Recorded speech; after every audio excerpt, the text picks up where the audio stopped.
ازيكم عاملين ايه؟ يا رب تكونوا بخير. نبدأ الفيديو، تنسوش لايك واشتراك بالقناة وتفعلوا زر الجرس عشان يوصل لكم كل جديد. ازيكم يا اجمل فانز، وحشتوني جدا. فيديو اليوم معانا معلومات وحقائق جديدة عن عيلة الجمل، هنعرف فيه حقيقة المسلسل الجديد أمنية ودنه والمعلم، وحصريا معانا هتعرفوا قصة المسلسل من اي فيلم، بجد هتتفاجئوا. كمان هنشوف برنسو والسبع بنات ومقالب وخطط الاخوات وآية احلى، كمان كمية رعب مش طبيعية. فيديو اليوم حلو جدا وكله معلومات تهم كل الفانز، بس كملوا. وقبل ما نبدأ ما تنسوش اللايك وشوفوا للنهاية لو بتحبوا عيلة الجمل. يلا بينا نبدأ. وهنبدأ بأمنية ودنه والمعلم، وهي القصة الجديدة لمسلسل ندى وأحمد. في البداية تعالوا نقول لكم القصة من فكرة فيلم ايه، وهي من قصة فيلم السيد قشطة، وهو فيلم قديم جدا. وهنقول لكم نبذة سريعة عن المسلسل وكمان الممثلين عشان تعيشوا معانا ومع العيلة. طبعا مستر أحمد هو المعلم السيد قشطة، ومراته جلجل زي الممثلة سهير البابلي، وهي مش بتخلف بقالها 10 سنين وبتجري ورا خلفة العيال عن طريق الدجالة سلمى. وأمنية ودنه هي الشغالة بتاعتهم. بصراحة يا جماعة أمنية القوة هي نجمة المسلسل النهاردة، ودورها حلو قوي وكمان بتمثله كويس ومتقمصة الدور جدا.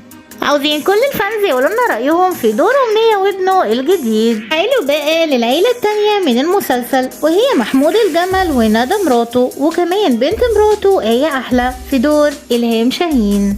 آية أحلى شخصية وصولية قوي، ومش عاجبها الحال اللي هي فيه لأنها فقيرة جدا، وبتكون مخطوبة لمحمد الولد الغلبان اللي بيشتغل عند المعلم.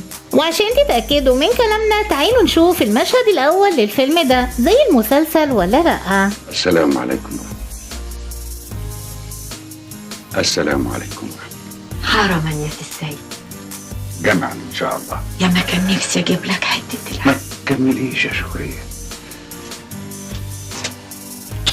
ربنا يخليك. بعد ما شفتوا المشهد الأول في الفيلم ده كده عرفتوا إن القصة من فيلم السيد قشطة. وعاوزين نقول لكم ان الجندي المجهول في القصه دي هو الحاج صلاح الجمل، واحتمال كبير يكون هو اللي مقترح الفكره على مستر احمد لانه عاشق جدا للافلام القديمه. ربنا يديه الصحه ويخليه لينا ولكل العيله. المسلسل هيكون حلو قوي. عاوزين كل الفانز يقولوا لنا رايهم في المسلسل الجديد ويقيموه من 10، وهو ولا الزوجه الرابعه، وكمان عجبكم ولا لا. المسلسل فيه حلقات كتير، واكيد مستر احمد هيغير في الاحداث عشان يعمل نهايه تانية للفيلم زي الزوجه الرابعه. انتظرونا في اقوى الكواليس مع المعلم السيد قشطة، وهنقول لكم مفاجاه الحلقات الجديده. ودلوقتي تعالوا نروح لبرنسو والسبع بنات، وآية ابتدت خطتها هي وسلمى. هما كانوا متفقين انهم يجيبوا وشوش العفاريت عشان يخوفوهم ويطفشوهم من الشقة، بس غزولة شافت عمته وهي لابسة العفريت، وعلى طول كشفتها لندى جلجل وكمان ندوشة، وقالت لهم ان هي عمته مش عفريت ولا حاجة. آية احلى عرفت ان جلجل كشفتها والخطة بتاعتها فشلت كمان، ففكرت في خطة جديدة مع سلمى، بما انها الحب القديم لمحمد تروح له المحل وتتكلم معاه. بس كده يا جماعة بيت محمد ممكن يتخرب وندوشة تطلب الطلاق.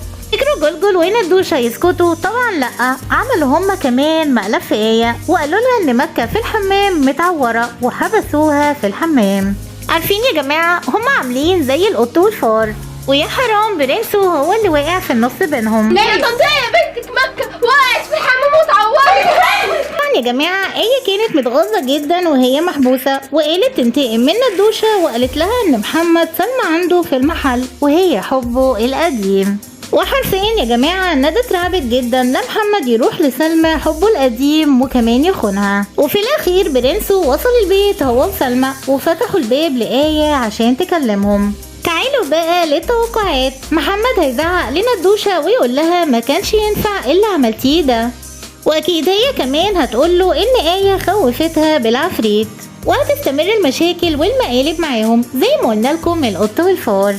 عاوزين كل الفانز يقولوا لنا رايهم في الحلقه دي وكمان توقعاتكم الحلقه الجايه للمعلم وامنيه ودنه. وبس كده وصلنا لاخر الفيديو، بس ما انتهاش سؤال الفانز الفيديو اليوم هو عاوزين كل الفانز يقولوا لنا اسم الممثل اللي بيمثل دوره مستر احمد في دور المعلم. شوفوا الفيديو كله وحلوا السؤال وكملوا معانا عشان تشوفوا احلى فانز برنس مصر. وهنا وصلنا للنهاية، ما تنسونيش في اللايك والاشتراك وتفعيل زر الجرس عشان يوصل لكم كل جديد. اشوفكم الفيديو الجاي، بحبكم جدا، مع السلامة.